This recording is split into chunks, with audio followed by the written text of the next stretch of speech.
Eu fiz uma divisão também aqui do Novo Testamento, tá? Como é que ele é dividido. Os irmãos vejam que não é tão fácil assim para a gente pegar. Vou pegar o texto aqui, vou ler e vou explicar. Não é tão fácil, irmão. Porque olha só, dentro do Novo Testamento a gente tem 27 livros, só que os livros eles não são do mesmo estilo literário. Tá certo, irmão? Não é o mesmo estilo literário.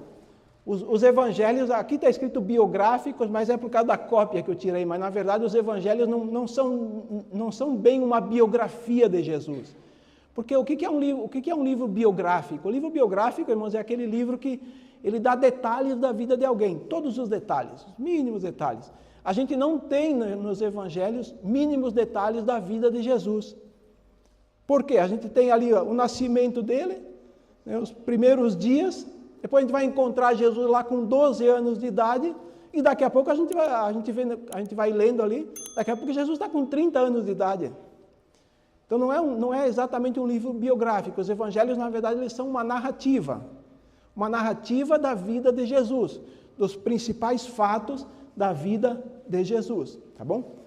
São os 4 evangelhos. Depois dos 4 evangelhos, a gente tem o livro histórico aqui, que é o Atos dos Apóstolos, que também é uma narrativa histórica, porque ela conta a história da igreja primitiva. Aí ela é já bem mais detalhada do que a própria vida de Jesus. Que o texto mais antigo, irmãos, que a gente tem sobre a história da igreja é Atos dos Apóstolos. Tá bom, irmãos? Vejam que o Atos dos Apóstolos começa com a ascensão de Jesus. Daqui a pouco aqueles apóstolos eles ficam ali com um grupo de 120 reunidos lá no cenáculo, aguardando a promessa de Jesus, que eles nem sabiam o que era, e daqui a pouco o Espírito Santo desce sobre eles, e a partir daí a igreja ela toma forma, toma corpo, e ela começa a cumprir a sua missão de ir e pregar o Evangelho, tá bom? Então, o livro de Atos é um livro narrativo histórico. A gente tem as cartas paulinas, tá? Que são ali... Ele incluiu ali Hebreus, né, que Hebreus sempre tem aquele mistério. O problema é quando ninguém fala nada, todo mundo sabe das coisas. Quando alguém começa a questionar tudo, daí ninguém sabe de nada. Então, Hebreus, ninguém sabe exatamente quem escreveu. Aqui ele está incluído como carta paulina, mas os irmãos sabem que ninguém sabe exatamente quem tem escrito o livro, a carta dos Hebreus. Então, Paulo escreveu aqui pelo menos 13 cartas. Se porventura ele tem escrito a Hebreus, ele escreveu 14 cartas, tá? Provavelmente não foi ele, mas a gente tem as cartas universais, que foi escrito para outras, particularmente para outras pessoas, tá? Para Tiago, 1ª e 2ª Pedro, 1ª, 2ª e 3ª João e também Judas.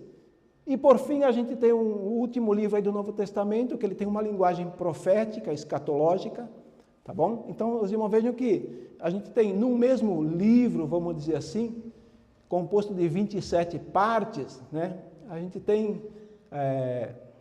estilos literários diferentes, certo, irmão? Então, os irmãos vejam que a gente tem que ter esse cuidado também.